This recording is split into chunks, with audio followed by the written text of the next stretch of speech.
എൻ്റെ ജീവിതത്തിൽ ആരെങ്കിലും എന്നോട് വിൽ പവറിനെ കുറിച്ച് ചോദിച്ചു എന്നിരിക്കട്ടെ. എന്താണ് വിൽ പവർ, അതെങ്ങനെയാണ് ഇമ്പ്രൂവ് ചെയ്യുക, അങ്ങനെയുള്ള എന്തെങ്കിലും ക്വസ്റ്റ്യൻ എന്നോട് ചോദിച്ചു കഴിഞ്ഞാൽ ഞാൻ അതിന് പറയുന്നൊരു പ്രധാനപ്പെട്ട മറുപടിയുണ്ട്. എൻ്റെ ജീവിതത്തിൽ പ്രാക്ടീസ് ചെയ്തിട്ടുള്ള മറുപടിയാണ് കേട്ടോ. 2 രീതിയിൽ നമുക്ക് വിൽ പവർ ഇമ്പ്രൂവ് ചെയ്യാൻ പറ്റും. ഒന്നാമത്തത്, നമുക്ക് ഏറ്റവും ഇഷ്ടപ്പെട്ട എന്തെങ്കിലും കാര്യത്തെ ബോധപൂർവം നമ്മൾ ചെയ്യാതിരിക്കുക. എന്നേക്കുമായിട്ട് ചെയ്യാതിരിക്കുക എന്നൊന്നുമല്ല ഉദ്ദേശിച്ചത്, ഇടയ്ക്കൊക്കെ ഒന്ന് ചെയ്യാതിരിക്കുക. നമുക്ക് ഏറ്റവും ഇഷ്ടപ്പെട്ട കാര്യം ചെയ്യാൻ തോന്നുമ്പോൾ, ഏറ്റവും ഇഷ്ടപ്പെട്ട കാര്യമായിരിക്കണം, വലിയ ഹെൽത്തി ഹാബിറ്റൊന്നും ആയിരിക്കരുത്, നല്ല കാര്യമൊന്നും ആയിരിക്കരുത്. അങ്ങനെയുള്ള എന്തെങ്കിലും ഒരു കാര്യത്തെ നമ്മൾ ഇടയ്ക്ക് ഒരു ബ്രേക്ക് കൊടുക്കുക. അതിന് വ്രതമാണത്, വ്രതങ്ങളുടെ കാറ്റഗറിയാണ്.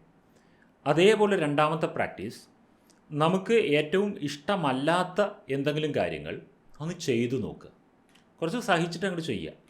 അതിലും ശ്രദ്ധിക്കാണ്ട് നമുക്ക് ഏറ്റവും ഇഷ്ടമല്ലാത്ത എന്നാൽ നല്ല കാര്യം, അത്തരത്തിലുള്ള കാര്യങ്ങൾ, നമുക്ക് ഗുഡ് ഹാബിറ്റ് എന്ന് പറയാവുന്ന കാര്യങ്ങൾ ചെയ്തു നോക്കുക.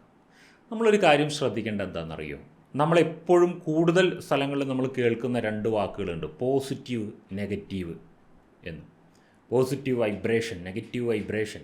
പോസിറ്റീവ് ആളുകൾ, നെഗറ്റീവ് ആളുകൾ. എന്താണ് വാസ്തവത്തിൽ പോസിറ്റീവ് ആൻഡ് നെഗറ്റീവ്? അങ്ങനെ എന്തെങ്കിലും ഉണ്ടോ? അത് ആപേക്ഷികമാണ്. എൻ്റെ അഭിപ്രായത്തിൽ പോസിറ്റീവും നെഗറ്റീവും ആപേക്ഷികമാണ്. കുറച്ചുകൂടെ വ്യക്തമായിട്ട് നമ്മൾ പറയുകയാണെങ്കിൽ സോഷ്യലായിട്ടുള്ള ഒരു ചിന്താഗതിയാണ് ഈ പോസിറ്റീവും നെഗറ്റീവും. അല്ലാന്നുണ്ടെങ്കിൽ ചെറിയ ജനക്കൂട്ടത്തിൻ്റെ പൊതുബോധത്തിനെയാണ് നമ്മൾ ഈ പോസിറ്റീവ് നെഗറ്റീവ് എന്ന് പറയുന്നത്. നമ്മൾ ഹൈലി പോസിറ്റീവ് എന്ന് പറഞ്ഞ്, ഇന്ത്യൻസ് ഹൈലി പോസിറ്റീവ് എന്ന് പറഞ്ഞ് ചെയ്യുന്ന പല കാര്യങ്ങളും മറ്റു ചില രാജ്യത്തിലുള്ളവർക്ക് നെഗറ്റീവായിരിക്കാം. ഓരോ മതങ്ങളെടുത്ത് നോക്കിയാൽ ഒരു മതത്തിനകത്ത് പോസിറ്റീവായിട്ട് കാണുന്ന ചില കാഴ്ചപ്പാടുകൾ മറ്റൊരു മതത്തിനകത്ത് നെഗറ്റീവായിരിക്കാം. ഒരു രാഷ്ട്രീയ പാർട്ടിയുടെ പോസിറ്റീവ് മറ്റൊരു രാഷ്ട്രീയ പാർട്ടിയുടെ നെഗറ്റീവായിരിക്കാം. ഒരു മനുഷ്യൻ്റെ പോസിറ്റീവ് മറ്റൊരു മനുഷ്യൻ്റെ നെഗറ്റീവായിരിക്കാം. അപ്പോൾ എന്താണ് ഈ പോസിറ്റീവും നെഗറ്റീവും? വാസ്തവത്തിൽ ഇതിൻ്റെ പിന്നാലേക്ക് അമിതമായിട്ട് പോകുന്നത് നമ്മളെ ഭ്രാന്താക്കും. അങ്ങനെ പോസിറ്റീവ് നെഗറ്റീവ് എന്നുള്ളത് ആപേക്ഷികമാണ് എന്നുള്ളൊരു ബോധം നമുക്ക് വേണം. നമ്മൾ ജീവിക്കുന്ന സൊസൈറ്റിയിലെ നമ്മളെയൊക്കെ പഠിപ്പിച്ചിട്ടുള്ള പൊതുവായിട്ടുള്ള ഒരു കോൺഷ്യസ്നെസ് വെച്ചിട്ടാണ് നമ്മൾ ഈ പോസിറ്റീവും നെഗറ്റീവൊക്കെ ചിന്തിക്കുന്നത്. യൂണിവേഴ്സലായിട്ടുള്ള പോസിറ്റീവ് ആൻഡ് നെഗറ്റീവ്സ് വളരെ കുറവാണ്. ഇപ്പോൾ യൂണിവേഴ്സലായിട്ട് എല്ലാവരും സ്നേഹം ഇഷ്ടപ്പെടുന്നു എന്ന് തോന്നുന്നു, അറിയില്ല കേട്ടോ. കുറച്ച് പേരൊക്കെ ഉണ്ടാവുമായിരിക്കും അതൊന്നും ഇഷ്ടപ്പെടാത്തവർ. സ്നേഹം ഇഷ്ടപ്പെടുന്നു, സ്നേഹം നല്ലൊരു വാല്യൂ ആണെന്ന് എല്ലാവരും മനസ്സിലാക്കുന്നു. അങ്ങനെയുള്ള ചില കാര്യങ്ങളൊക്കെ പോസിറ്റീവ്, നെഗറ്റീവ് എന്ന് നമുക്ക് ഡെഫിനിഷൻ കൊടുക്കാൻ പറ്റും. എല്ലാ കാര്യത്തിലും ഇത് ചെയ്യാൻ പറ്റില്ല. അപ്പോൾ നമ്മളുടെ ജീവിതത്തിൽ പല കാര്യങ്ങളും പോസിറ്റീവായിട്ട് സംഭവിക്കുന്നു, നെഗറ്റീവായിട്ട് സംഭവിക്കുന്നു എന്ന് നമുക്ക് തോന്നും. നമ്മൾക്ക് ഒരാർട്ട് അറിയണം, പോസിറ്റീവിലുള്ള നെഗറ്റീവ് മനസ്സിലാക്കാനുള്ള ആർട്ട്, നെഗറ്റീവിലുള്ള പോസിറ്റീവ് മനസ്സിലാക്കാനുള്ള ആർട്ട്. Note the point. ഞാൻ എൻ്റെ ജീവിതത്തിൽ ചെയ്യുന്നൊരു കാര്യമാണ്, എനിക്ക് വളരെ ഗുണം ചെയ്തിട്ടുള്ള കാര്യമാണ്, അതുകൊണ്ടാണ് ഞാൻ ഷെയർ ചെയ്യുന്നത്. പല പോസിറ്റീവ് കാര്യങ്ങളുടെ പിന്നിലും ഉള്ള ഒരു നെഗറ്റീവ്. ഞാനൊരു നല്ല ഉദാഹരണം പറഞ്ഞുതരാം. അച്ഛനമ്മമാർ കുട്ടികളെ വളരെയധികം കെയർ ചെയ്ത് അവർക്ക് ഒരു വിഷമങ്ങളും അനുഭവിക്കാതെ, ബുദ്ധിമുട്ടുകൾ അനുഭവിക്കാതെ വളർത്തുന്നത് എന്തൊരു പോസിറ്റീവായിട്ടുള്ള കാര്യമാണ് നമ്മൾ കേൾക്കുമ്പോൾ അല്ലെങ്കിൽ നമ്മൾ അറിയുമ്പോൾ. ബട്ട് അതിനൊരു നെഗറ്റീവ് സൈഡുണ്ട്. ഈ കുട്ടികൾ വളരെ ദുർബലരായി വളരും, സ്വന്തം ജീവിതത്തെ ഹാൻഡിൽ ചെയ്യുവാനുള്ള ഒരു പവറില്ലാത്തവരായിട്ട് വളരും. തണലിൻ്റെ ചുവട്ടിൽ വളരുന്ന മറ്റു മരങ്ങൾ, വലിയൊരു മരത്തിൻ്റെ തണലിൻ്റെ ചുവട്ടിൽ വളരുന്ന മറ്റു മരങ്ങൾ വളരില്ല, മുരടിക്കും. അത് കാനൽ കാരണം. ഇതുപോലെയാണ് മക്കളെ അധികം പരിപാലിച്ച് വളർത്തിയിട്ടുള്ളവരെല്ലാം ഒരു കാലത്ത് ആ മക്കളെ കൊണ്ട് ബുദ്ധിമുട്ടിയിട്ടുണ്ടാകും. കാരണം അവർക്ക് ആ ജീവിതത്തിനോട് പടപൊരുതാനുള്ള ശക്തി കിട്ടിയിട്ടുണ്ടാവില്ല. അതാണ്. അപ്പോൾ കേൾക്കുമ്പോൾ അത് വളരെ പോസിറ്റീവാണ്, പക്ഷേ അതിൽ നെഗറ്റിവിറ്റി ഉണ്ട്. ഈയിടെ ഞാനൊരു കാര്യം ഹാൻഡിൽ ചെയ്യായിരുന്നു, ഒരു വ്യക്തിയുടെ പേഴ്സണലായിട്ടുള്ള കാര്യം ഹാൻഡിൽ ചെയ്യായിരുന്നു. ഭർത്താവ് മരിച്ച ഒരു സ്ത്രീയുടെ കാര്യമായിരുന്നു. ഭർത്താവ് മരിച്ചിട്ട് 1 വർഷം ആവാറായി. അവർ ഇന്നും കരഞ്ഞുകൊണ്ടിരിക്കുക, കരച്ചിൽ കൂടി വന്നുകൊണ്ടിരിക്കുക. ജീവിതത്തിൽ ഓരോ സംഭവങ്ങൾ ചെയ്യുമ്പോഴും കരയാനുള്ള കാരണം, എൻ്റെ ഭർത്താവ് ഉണ്ടായിരുന്നെങ്കിൽ ഇതൊക്കെ അദ്ദേഹമാണ് ചെയ്യുക എന്നുള്ളത്. അത്രയും സ്നേഹം മാത്രം നൽകിയിട്ടുള്ളൊരു ഭർത്താവ്. ഞാനെപ്പോഴും എൻ്റെ ജീവിതത്തിൽ ഇംപ്ലിമെൻ്റ് ചെയ്യുന്നൊരു കാര്യമുണ്ട്. നമ്മളേറ്റവും സ്നേഹിക്കുന്ന, നമ്മളേറ്റവും ഇഷ്ടപ്പെടുന്ന എല്ലാവരും നമ്മളെ ദുഃഖിപ്പിക്കും. ജീവിതകാലത്തിൽ എപ്പോഴെങ്കിലും അവർ ദുഃഖിപ്പിക്കും. അഥവാ ഒരിക്കലും ദുഃഖിപ്പിച്ചില്ലെങ്കിൽ അവരുടെ മരണം നമുക്ക് ഭീകര ദുഃഖമായിരിക്കും. ആ ദുഃഖത്തെ മനസ്സിലാക്കിക്കൊണ്ട് വേണം നമ്മൾ ആ സന്തോഷത്തെ അനുഭവിക്കാൻ വേണ്ടിയിട്ട്. ഇതാ പറഞ്ഞ എല്ലാ നെഗറ്റീവിലും പോസിറ്റീവുണ്ട്, എല്ലാ പോസിറ്റീവിലും നെഗറ്റീവുണ്ട്. സോ നമ്മുടെ പ്രാക്ടീസ് എന്താണെന്നറിയോ? നിങ്ങൾക്ക് പൊതുവെ വലിയ ഇഷ്ടമല്ലാത്ത, നിങ്ങൾക്ക് അസഹനീയമെന്ന് തോന്നുന്ന ചില കാര്യങ്ങൾ ഒരു പോസിറ്റീവ് മെൻറ്റാലിറ്റിയോടുകൂടെ ചെയ്യാൻ ശ്രമിക്കുക. ഇത്രയേ ഉള്ളൂ പ്രാക്ടീസ്. നാളെ നമ്മുടെ സെഷന് മുമ്പ് നമ്മൾ ചെയ്യേണ്ട ഒരു പ്രാക്ടീസ് അതാണ്. നിങ്ങൾക്ക് പൊതുവെ ഇഷ്ടമല്ലാത്ത വീട്ടുജോലികളായിരിക്കാം, പേഴ്സണൽ കെയർ അങ്ങനത്തെ കാര്യങ്ങളായിരിക്കാം, എക്സർസൈസ് ആയിരിക്കാം, അങ്ങനെ എന്തെങ്കിലും ഒരു കാര്യം നിങ്ങൾ ചൂസ് ചെയ്തോളൂ, നോ പ്രോബ്ലം. വീട്ടുജോലികൾ എന്തെങ്കിലും തന്നെ ആയിക്കോളൂ, നല്ല കാര്യം.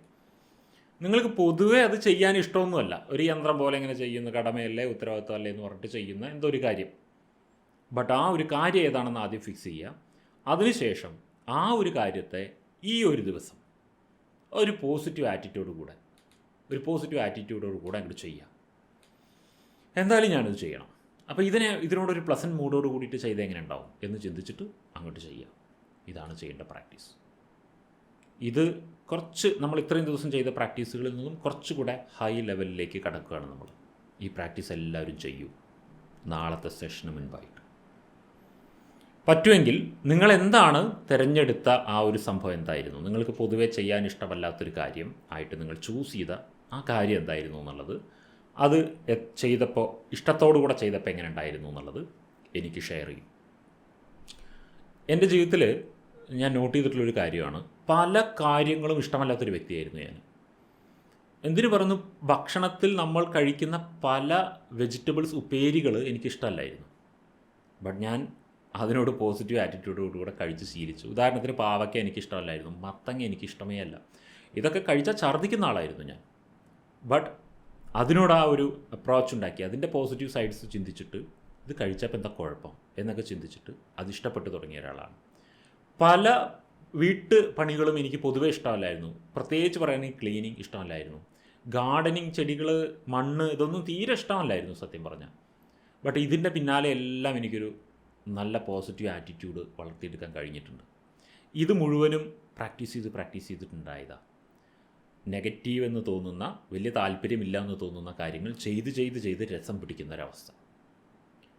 ഇതാണ് നമ്മൾ ഇനി ചെയ്യേണ്ട ഒരു പ്രാക്ടീസ്. ചെയ്യുമ്പോൾ ഒരു കാര്യം ശ്രദ്ധിക്കണം, നിങ്ങൾ മൈൻഡ്ഫുള്ളായിരിക്കണം, നിങ്ങളത് ആസ്വദിക്കണം, നിങ്ങളുടെ മനസ്സതിൽ മുഴുകണം, നിങ്ങളത് ആസ്വദിക്കണം. അങ്ങനെ ചെയ്യാം.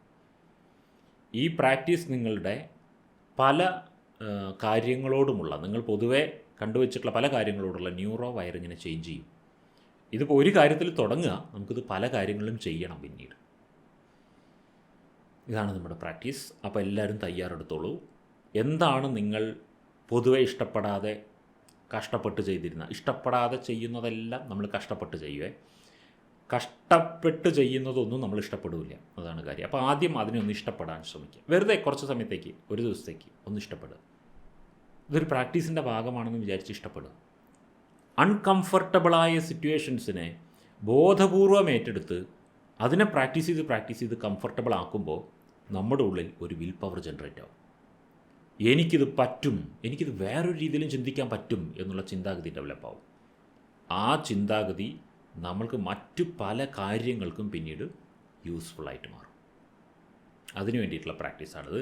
ഇത് മെയിനായിട്ട് മൈൻഡ്ഫുൾനെസ്സിനോടൊപ്പം നമ്മളുടെ ഉള്ളിലൊരു വിൽ പവർ ജനറേഷൻ കൂടെ ചെയ്യുന്ന ഒരു പ്രാക്ടീസാണ്. ഈ പ്രാക്ടീസൊക്കെ കഴിഞ്ഞതിന് ശേഷം നിങ്ങൾ ചെയ്യേണ്ട വേറൊരു ആക്റ്റ് ഉണ്ട്. നിങ്ങളുടെ ജീവിതത്തിൽ നിങ്ങൾ ഇഷ്ടപ്പെട്ട് ചെയ്യുന്ന പ്രവൃത്തികളുടെ ഒരു ലിസ്റ്റും നിങ്ങൾ ഇഷ്ടപ്പെടാതെ ചെയ്യുന്ന ഒരു പ്രവൃത്തികളുടെ ഒരു ലിസ്റ്റും നിങ്ങൾ തയ്യാറാക്കണം. എന്നിട്ട് നിങ്ങൾ ഇഷ്ടപ്പെട്ടുകൊണ്ട് ചെയ്യുന്ന പ്രവൃത്തികൾ എന്തുകൊണ്ട് ഇഷ്ടപ്പെട്ട് ചെയ്യുന്നു എന്നുള്ളതിന് റീസൺ എഴുതണം. ഇഷ്ടപ്പെടാതെ ചെയ്യുന്ന പ്രവൃത്തികൾ എന്തുകൊണ്ട് ഇഷ്ടപ്പെടാതെ ചെയ്യുന്നു എന്നുള്ളതിന് റീസൺ തയ്യാറാക്കണം. ആ റീസണ് ഒരു ക്രോസ് ക്വസ്റ്റ്യൻ തയ്യാറാക്കണം. അതിനെ ചോദ്യം ചെയ്യണം. ആ റീസണിനെ ചോദ്യം ചെയ്യണം. പല ആളുകൾക്കും ചെയ്യുന്ന ജോലി ഇഷ്ടമല്ല, ജോലിയിൽ നിന്ന് സന്തോഷം കിട്ടുന്നില്ല എന്ന് പറയും. ഞാൻ ചോദിക്കാറുണ്ട്, ജോലിയിൽ നിന്ന് സന്തോഷം കിട്ടുന്ന ആരെങ്കിലും പറഞ്ഞു? ജോലി ചെയ്താൽ പൈസ കിട്ടും, ജീവിക്കാൻ പൈസ വേണം. നമ്മൾ നമ്മളുടെ സന്തോഷം കൊണ്ട് കളഞ്ഞിട്ട് പൈസയാക്കി മാറ്റിയിട്ട് വരികയാണെന്ന് വിചാരിച്ചിട്ട് ജോലി ചെയ്യുക. നമ്മൾ നമ്മളുടെ സമാധാനം കൊണ്ട് കളഞ്ഞ് സ്ട്രെസ് ഏറ്റെടുക്കാൻ തയ്യാറാവുമ്പോൾ നമുക്ക് അവിടുന്ന് കിട്ടുന്നതാണ് പൈസ. നമ്മളുടെ കയ്യിലുള്ള എന്തോ ഒന്ന് ചിലവാക്കുമ്പോഴാണ് നമുക്ക് പൈസ കിട്ടുന്നത്. ചിലപ്പോൾ സന്തോഷം ചിലവാക്കിയിട്ടാവും, സമയം ചിലവാക്കിയിട്ടാവും, കഴിവുകൾ ചിലവാക്കിയിട്ടാവും. നമ്മുടെ പലതും നമ്മൾ ചിലവാക്കിയിട്ടാണ് പണമാക്കി മാറ്റുന്നത്. സോ നമ്മുടെ സന്തോഷം ചിലവാക്കിയിട്ടാണ് നമ്മൾ ചിലപ്പോൾ പണം ഉണ്ടാക്കുന്നുണ്ടാവുക. പിന്നെ അതിന് സന്തോഷം കിട്ടണമെന്ന് പറയാൻ പറ്റുമോ? ലോജിക്ക് ഉപയോഗിക്കുക, അവിടെ ചിന്തിക്കുക നമ്മൾ. എന്നിട്ട് നമ്മൾക്ക് അങ്ങനെ ഇഷ്ടമില്ലാതെ ചെയ്യുന്ന പല കാര്യങ്ങളെയും നമുക്ക് ഇഷ്ടപ്പെടാൻ പറ്റും. ഞാനിത് ചെയ്തിട്ടുള്ള ആളായതുകൊണ്ടാണ് പറയുന്നത്. ഈ പ്രാക്ടീസ് ചെയ്ത് നോക്കുക. 2-3 ഗുണങ്ങളുണ്ട്. കുറേ കാലം കഴിയുമ്പോൾ നിങ്ങൾക്ക് ജീവിതത്തിൽ ഒരുവിധ എല്ലാ കാര്യങ്ങളും ഇഷ്ടപ്പെടുന്ന ഒരാളായി മാറിയിട്ടുണ്ടാവും. ഒന്നിനോടൊരു കഷ്ടപ്പാട് ഫീൽ ചെയ്യില്ല, ഇഷ്ടത്തോടെ ചെയ്യുന്ന ഒരാളായി മാറിയിട്ടുണ്ടാവും, അത് ഹാർഡാണെങ്കിലും. രണ്ടാമത്തെ കാര്യം, ഇത് ചെയ്ത് നിങ്ങളുടെ ഉള്ളിൽ വിൽ പവർ ജനറേറ്റ് ആയിട്ടുണ്ടാവും. മൂന്നാമത്തെ കാര്യം, നിങ്ങൾക്ക് മൈൻഡ്ഫുൾനെസ് ഇമ്പ്രൂവ് ആകും. ഇതിനു വേണ്ടിയിട്ടാണ് ഈ practice. Okay, so do it.